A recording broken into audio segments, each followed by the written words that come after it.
guys, this is short notice. It's going to be tomorrow morning, but you still have time to plan.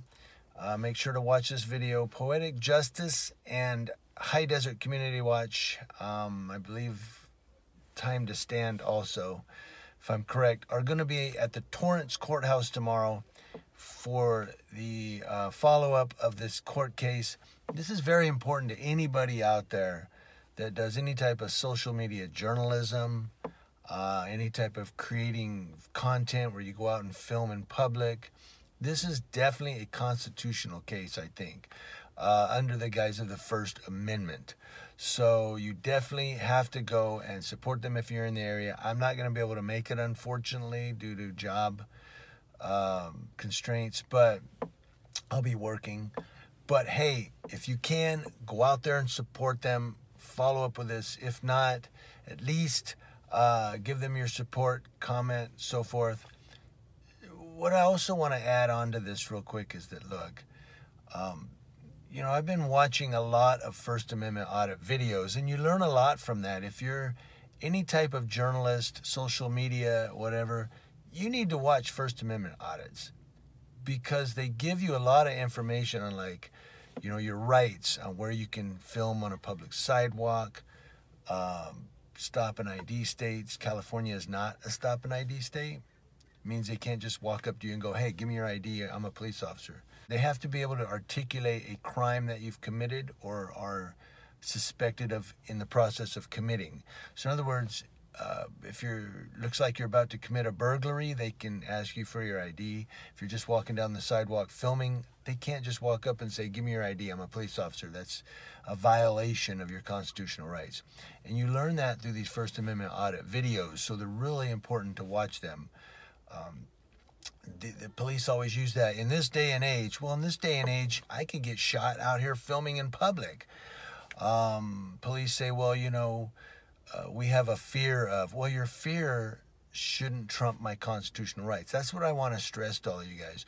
Don't let the fear of these crazies that are going out and shooting into crowds and shooting people, don't let the fear of that diminish your civil rights, your constitutional rights. Because if we do that, I know this might sound extreme, but we're not that far away, we could end up becoming a martial law country to where police could just walk up and, I want your ID right now or you'll be arrested, boom, and no rights whatsoever.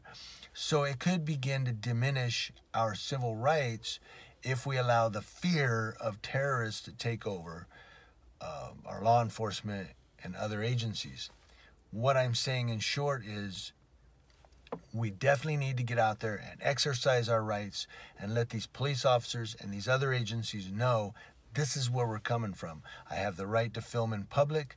I have the right to freedom of the press. That's not to people who are card-carrying credentialed journalists. That's to anybody that wants to go out and gather content for a story. As an American citizen, you have that right. So definitely follow the story. Poetic Justice, High Desert Community Watch, Time to Stand, The Cameraman.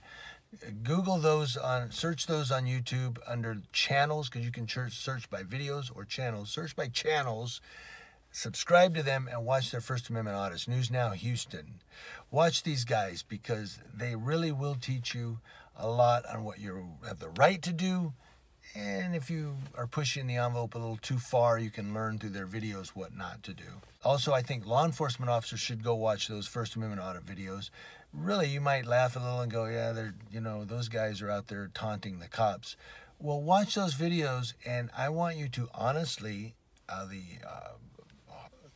your honest integrity, gauge the bad police officers. What I'm getting at is a cop that comes up and says, well, you have to do what I tell you. Why? Because I'm a police officer. What? Okay, there was one video where the police officer said the police cannot trespass. Well, that's bullshit. Under the Fourth Amendment of the U.S. Constitution, there are certain rules a police officer has to be on certain properties. You can't just walk into a house, or you can't just go on private property because you're a cop. You have to have a reason and an articulated suspicion to be there. Otherwise, you're trespassing, badge or not. I want to hear from you guys, Real Jimmy Hens. Comment below. And just a little end note here, the reason I talk really fast and so forth is because I'm on break. and I have to make the blog, edit the blog, render it, and then upload it to YouTube within like 20 minutes. Talk to you guys later.